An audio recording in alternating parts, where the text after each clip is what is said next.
3811 Galvez Street. Another empty building ravaged by Katrina, but spared the wrecking ball. Because 50 years ago, history whistled through these windows. A token break in the color line. A New Orleans girl goes to school.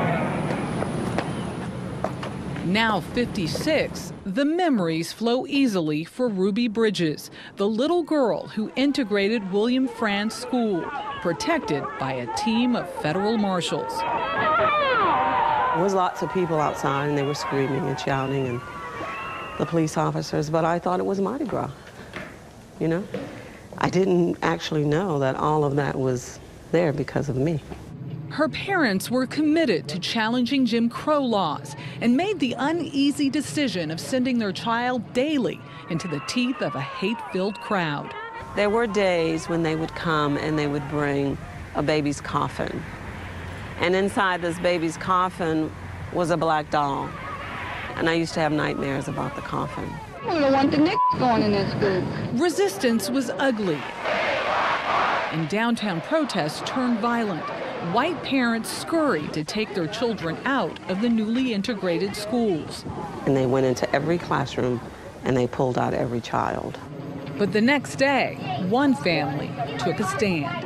Simply want the privilege of taking my child to school. 34-year-old Methodist minister Lloyd Foreman was the first to crack that school boycott.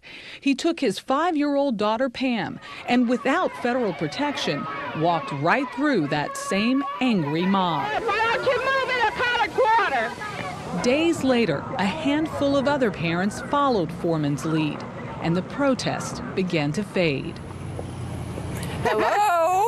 Now, for the first time in 50 years, How are you? Ruby and Pam reunited at Frantz School. Daddy always called it the longest walk. Really? Because in my case, our own white race was against us. I mean, we had bomb threats. We had to move out of the house. It was terrible. Why do you think your father stood his ground in face of all of that? Because of his faith in God and his beliefs, that every child, regardless of their race, deserved a right to an education.